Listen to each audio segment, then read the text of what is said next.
असलामुअलैकुम दोस्तों, ਤੁਸੀਂ ਵੇਖ ਰਹੇ ਹੋ ਪਾਕ ਪੰਜਾਬ ਟੀਵੀ ਤੇ ਮੈਂ ਹਾਂ ਤੁਹਾਡਾ ਦੋਸਤ ਅਬਦੁਲ ਵਾਹਿਦ। ਦੋਸਤੋ, ਜਿਸ ਤਰ੍ਹਾਂ ਕਿ ਭਰਾਵਾਂ ਨੂੰ ਪਤਾ ਹੈ ਕਿ ਆਪਾਂ ਸਿਰਫ ਦੋਸਤਾਂ ਵਾਸਤੇ ਅੱਛੇ ਤੇ ਬਿਹਤਰੀਨ ਤੇ ਸਸਤੇ ਪੁਆਇੰਟ ਲੈ ਕੇ ਹਾਜ਼ਰ ਹੁੰਦੇ ਹੀ ਰਹਿੰਦੇ ਹਾਂ। ਦੋਸਤੋ, ਅੱਜ ਫਿਰ ਮੈਂ ਤੁਹਾਡੇ ਵਾਸਤੇ ਇਹ ਆਪਣੇ ਕੋਲ ਜ਼ਮੀਨ ਹੈ 27 ਕਨਾਲ। ਦੋਸਤੋ, ਇਹ 27 ਕਨਾਲ ਜ਼ਮੀਨ ਹੈ ਆਪਣੇ ਕੋਲ। ਤੁਸੀਂ ਇਹਨੂੰ ਜ਼ਰਾਈ ਵੀ ਕਹਿ ਸਕਦੇ ਜੀ, ਲੇਕਿਨ ਫਿਲਹਾਲ ਇਹ ਕਮਰਸ਼ੀਅਲ ਟਾਈਪ ਦੀ ਬਣ ਚੁੱਕੀ ਹੈ, ਜਿਹੜੀ ਕਿ ਆਪਣੇ ਨਾਲ ਨਜ਼ਰ ਆ ਰਹੀ ਹੈ ਉੱਚੀ। ਇਹ ਸੱਜੇ ਹੱਥ, ਕਿਉਂਕਿ ਇੱਥੇ ਮਾਲਕ ਨੇ ਭਰਤੀ ਪਾਈ ਹੈ। ਦੋਸਤੋ, ਭਰਤੀ ਮਾਲਕ ਨੇ ਇਸ ਵਾਸਤੇ ਪਾਈ ਹੈ ਤਾਂ ਕਿ ਰਿਹਾਇਸ਼ ਵਾਸਤੇ। ਵੇਖੋ ਦੋਸਤੋ, ਆਪਣੇ ਖੱਬੇ ਹੱਥ ਨਹੀਂ, ਆਪਣੇ ਸੱਜੇ ਹੱਥ ਜਿਹੜੀ ਕਿ ਉੱਚੀ ਜ਼ਮੀਨ ਹੈ ਨਾ ਦੋਸਤੋ, ਇਹ ਜ਼ਮੀਨ ਆਪਣੇ ਕੋਲ 27 ਕਨਾਲ।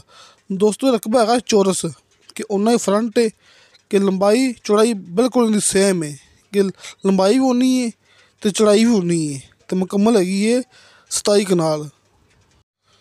ਦੋਸਤੋ, ਇਹ ਜ਼ਮੀਨ ਤੋਂ ਸਿਰਫ ਅੱਧਾ ਕਿਲੋਮੀਟਰ ਦੂਰ ਰਹੇਗੀ ਬਿਜਲੀ ਅਤੇ ਗੈਸ। ਲੇਕਿਨ ਦੋਸਤੋ, 1 ਮਹੀਨੇ ਦੇ ਅੰਦਰ ਅੰਦਰ ਮਾਲਕ ਦੇ ਕਹਿਣ ਦੇ ਮੁਤਾਬਕ ਤੁਹਾਨੂੰ ਗੈਸ ਵੀ ਮੌਕੇ 'ਤੇ ਮਿਲੇਗੀ, ਤੁਹਾਨੂੰ ਬਿਜਲੀ ਵੀ ਮੌਕੇ 'ਤੇ ਮਿਲੇਗੀ। ਮੈਂ ਭਰਾਵਾਂ ਨੂੰ ਦਿਖਾਵਾਂਗਾ, ਜਿਹੜੀ ਕਿ ਮੈਂ ਤਸਵੀਰ ਭੇਜੀ ਮੈਨੂੰ, ਜਿਹੜੀ ਕਿ ਬਿਲਕੁਲ ਨਾਲ ਆਬਾਦੀ ਹੈਗੀ ਹੈ ਜਿੱਥੇ ਕਿ ਬਿਜਲੀ ਹੈਗੀ ਹੈ। ਦੋਸਤੋ, ਆਪਣੇ ਕੋਲ ਚੰਦ ਤਸਵੀਰਾਂ ਨੇ ਆਪਣੀ 27 ਕਨਾਲ ਜ਼ਮੀਨ ਦੀਆਂ, ਲੇਕਿਨ ਓਰੀਜਨਲ। ਇਹ ਨਹੀਂ ਕਹਿਣਾ ਕਿ ਵੀਡੀਓ ਨਹੀਂ ਹੈਗੀ ਅਤੇ ਜਗ੍ਹਾ ਫੇਕ ਨਾ ਹੋਵੇ, ਨਹੀਂ ਦੋਸਤੋ।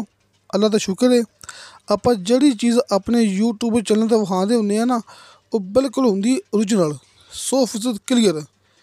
ਬਲਕਿ ਨੰਬਰ ਭਰਾਵਾਂ ਨੂੰ ਸਾਹਮਣੇ ਸਕਰੀਨ 'ਤੇ ਨਜ਼ਰ ਆ ਜਾਏਗਾ। ਦੋਸਤੋ, ਇਹ ਹੁੰਦਾ ਸਬੂਤ। ਸਾਹਮਣੇ ਸਕਰੀਨ 'ਤੇ ਨੰਬਰ ਲਿਖਿਆ ਹੋਵੇ ਨਾ, ਨੰਬਰ ਔਨ ਹੋਵੇ ਤਾਂ ਕਿ ਉਸ number the WhatsApp we on ਹੋਵੇ। ਦੋਸਤੋ, ਉਹ ਹੁੰਦਾ ਪੱਕਾ ਸਬੂਤ ਕਿ ਵਾਕਈ ਜਿਹੜੀ ਮੂਵੀ ਹੈਗੀ, ਜਿਹੜੀ ਤਸਵੀਰਾਂ ਹੈਗੀਆਂ ਨੇ, ਇਹ ਬਿਲਕੁਲ ਓਰੀਜਨਲ ਨੇ। ਤੁਸੀਂ ਆਪਣੀਆਂ ਤਸਵੀਰਾਂ ਜਿਹੜੀਆਂ ਹੈਗੀਆਂ ਨੇ ਤਸੱਲੀ ਨਾਲ ਵੇਖ ਲਓ, ਇਹ ਬਾਰ ਵੇਖ ਲਓ। ਤੁਸੀਂ ਮੌਕੇ 'ਤੇ ਆਓਗੇ, ਤੁਹਾਨੂੰ ਮੌਕੇ 'ਤੇ ਇਹੋ ਚੀਜ਼ ਮਿਲੇਗੀ। ਦੋਸਤੋ, ਇਹ 27 ਕਨਾਲ ਦੇ ਹਿਸਾਬ ਨਾਲ ਇਹ ਜ਼ਮੀਨ ਬਣਦੀ ਪਈ ਹੈ ਤਕਰੀਬਨ ਕੋਈ 3.5 ਏਕੜ। ਦੋਸਤੋ, ਤਕਰੀਬਨ ਕੋਈ 3.5 ਏਕੜ ਇਹ ਜ਼ਮੀਨ ਬਣਦੀ ਪਈ। ਮੈਂ ਗੱਲ ਇਸ ਵਾਸਤੇ ਕਰਦਾ ਪਿਆ ਤਾਂ ਕਿ ਜਿਹੜੇ ਦੋਸਤ ਹੈਗੇ ਨੇ ਮੇਰੇ ਇਲਾਕੇ ਦੇ, ਉਹ ਇਸ ਗੱਲ ਨੂੰ ਸਮਝ ਜਾਵਣ, ਕਿਉਂਕਿ ਜ਼ਮੀਨ ਪਈ ਹੈ ਰਾਵਲਪਿੰਡੀ ਦੇ ਇਲਾਕੇ 'ਚ। ਇਸ ਵਾਸਤੇ ਆਪਾਂ ਗੱਲ ਕੀਤੀ ਜਾਂਦੇ ਹਾਂ ਕਿ ਕਨਾਲ ਦੇ ਹਿਸਾਬ ਨਾਲ। ਦੋਸਤੋ, ਰਾਵਲਪਿੰਡੀ, ਚਕਵਾਲ, ਜਲਮ ਉਸ ਸਾਈਡ ਦੀ ਗਿਣਤੀ ਹੁੰਦੀ ਹੈ ਕਨਾਲ ਦੀ। ਅਤੇ ਦੋਸਤੋ, ਇਹ ਜ਼ਮੀਨ ਦੀ ਲੋਕੇਸ਼ਨ ਹੈਗੀ ਹੈ ਜ਼ਿਲ੍ਹਾ ਰਾਵਲਪਿੰਡੀ, ਤਹਿਸੀਲ ਗੁਜਰ ਖਾਨ। ਦੋਸਤੋ, ਜ਼ਿਲ੍ਹਾ ਰਾਵਲਪਿੰਡੀ, ਤਹਿਸੀਲ ਗੁਜਰ ਖਾਨ। ਮੇਨ ਰੋਡ ਤੋਂ ਸਿਰਫ 2 ਕਿਲੋਮੀਟਰ ਸਫ਼ਰ ਹੈਗਾ, ਜਿਹੜਾ ਭਰਾਵਾਂ ਨੂੰ ਆਪਾਂ ਬਾਰ ਦਿਖਾ ਰਹੇ ਹਾਂ। ਰਸਤਾ ਦੋਸਤੋ, ਰਸਤਾ ਸਰਕਾਰੀ ਹੈਗਾ, ਕਾਰਪੇਟ ਬਣਦਾ ਪਿਆ। ਦੋਸਤੋ, ਅੱਧਾ ਕਿਲੋਮੀਟਰ ਦੂਰ ਇੱਥੋਂ ਬਿਜਲੀ ਵੀ ਹੈ ਅਤੇ ਗੈਸ ਵੀ ਹੈ, ਅਤੇ ਕਾਰਪੇਟ ਰੋਡ ਵੀ ਅੱਧਾ ਕਿਲੋਮੀਟਰ ਦੂਰ ਹੈ। ਦੋਸਤੋ, ਉਹੀ ਕਾਰਪੇਟ ਰੋਡ, ਉਹੀ ਬਿਜਲੀ, ਉਹੀ ਗੈਸ ਤੁਹਾਨੂੰ ਇਹ ਜ਼ਮੀਨ ਦੇ ਮੌਕੇ 'ਤੇ ਮਿਲੇਗੀ, ਕਿਉਂਕਿ ਅਨਕਰੀਬ ਇੱਥੇ ਹਰ ਚੀਜ਼ ਮੌਕੇ 'ਤੇ ਆਉਂਦੀ ਪਈ ਹੈ। ਦੋਸਤੋ, ਇਸ ਵਾਸਤੇ ਮਾਲਕ ਨੇ ਇੱਥੇ ਭਰਤੀ ਪਾਈ ਪਈ ਹੈ। ਆਪਣੇ ਸੱਜੇ ਹੱਥ ਨਿਗਾਹ ਮਾਰ ਲਓ ਦੋਸਤੋ, ਇਹ ਆਪਣੇ ਕੋਲ 27 ਕਨਾਲ ਜ਼ਮੀਨ ਹੈ। ਇਸ ਤੋਂ ਇਲਾਵਾ ਦੋਸਤੋ, ਇਹਦੇ ਵਿੱਚ ਮਾਸ਼ਾਅੱਲਾ ਇੱਕ ਖੁਸ਼ਖਬਰੀ ਇਹ ਵੀ ਹੈਗੀ ਹੈ ਕਿ ਆਪਾਂ ਇਹਦੇ ਵਿੱਚੋਂ ਅੱਧੀ ਜ਼ਮੀਨ ਵੀ ਲੈ ਸਕਦੇ ਹਾਂ। ਦੋਸਤੋ, ਮਿਸਾਲ ਦੇ ਤੌਰ 'ਤੇ ਆਪਾਂ ਇਹਦੇ ਵਿੱਚੋਂ 13.5 ਕਨਾਲ ਜ਼ਮੀਨ ਵੀ ਲੈ ਸਕਦੇ ਹਾਂ। ਦੋਸਤੋ, ਇੱਕ ਹੀ ਬੰਦੇ ਦੇ ਨਾਂ 'ਤੇ ਜ਼ਮੀਨ ਹੈ ਅਤੇ ਬਿਲਕੁਲ ਚੌਰਸ ਪਲਾਟ ਹੈ। ਫਰੰਟ ਵੀ ਓਨਾ ਹੈ, ਲੰਬਾਈ ਵੀ ਓਨੀ ਹੈ, ਬਿਲਕੁਲ ਸੇਮ ਟੂ ਸੇਮ। ਜ਼ਾਹਰ ਕਿ ਜਿਹੜਾ ਬੰਦਾ ਜ਼ਮੀਨ ਅੱਧੀ ਲਵੇਗਾ ਉਹਨੂੰ ਵੀ ਬਿਲਕੁਲ ਅੱਧਾ ਫਰੰਟ ਇਹਦਾ ਮਿਲ ਜਾਏਗਾ। ਦੋਸਤੋ, ਇਹ ਜ਼ਮੀਨ ਦੀ ਡਿਮਾਂਡ ਕੀਤੀ ਹੈ ਮਾਲਕ ਨੇ ਫੀ ਕਨਾਲ ਦੇ ਹਿਸਾਬ ਨਾਲ 2.5 ਲੱਖ ਰੁਪਇਆ। ਦੋਸਤੋ, 2,50,000 ਫੀ ਕਨਾਲ ਇਹਦੀ ਡਿਮਾਂਡ ਹੈ। ਦੋਸਤੋ, ਇਹ ਡਿਮਾਂਡ ਹੈ, ਰੇਟ ਫਾਈਨਲ ਨਹੀਂ ਹੈਗਾ।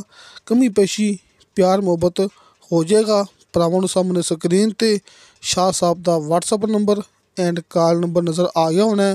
ਤੁਸੀਂ ਗੱਲਬਾਤ ਕਰਨੀ ਹੈ ਡਾਇਰੈਕਟ ਸ਼ਾਹ ਸਾਹਿਬ ਨਾਲ, ਕਿਉਂਕਿ ਸ਼ਾਹ ਸਾਹਿਬ ਮਾਸ਼ਾਅੱਲਾ ਬੜਾ ਅੱਛਾ ਕੰਮ ਕਰਦੇ ਪਏ ਨੇ, ਮੌਕੇ 'ਤੇ ਮੌਜੂਦ ਨੇ।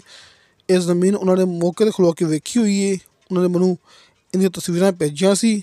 ਤੁਹਾਨੂੰ ਇਨਸ਼ਾਅੱਲਾ ਮੌਕੇ 'ਤੇ ਜਾ ਕੇ ਜ਼ਮੀਨ ਦਾ ਵਿਜ਼ਿਟ ਕਰਾਉਣਗੇ ਅਤੇ ਮਾਲਕ ਦੇ ਨਾਲ ਤੁਹਾਡੀ ਮੁਲਾਕਾਤ ਕਰਾਉਣਗੇ। ਅਤੇ ਦੋਸਤੋ, ਤੁਹਾਨੂੰ ਸਾਡੀ ਵੀਡੀਓ ਪਸੰਦ ਆਵੇ, ਸਾਡੀ ਵੀਡੀਓ ਲਾਈਕ ਅਤੇ ਸ਼ੇਅਰ ਜ਼ਰੂਰ ਕਰੋ। ਆਪਣੇ ਬਿਹਤਰੀਨ ਜਿਹੇ ਕਮੈਂਟਸ ਲੈ ਕੇ ਭੇਜੋ। ਇਨਸ਼ਾਅੱਲਾ ਤਾਲਾ ਬਸ਼ਰਤੇ ਜ਼ਿੰਦਗੀ, ਬਾ ਫਜ਼ਲ ਖੁਦਾ ਮਿਲਾਂਗੇ ਅਗਲੀ ਵੀਡੀਓ 'ਤੇ। ਅੱਲਾ ਹਾਫਿਜ਼।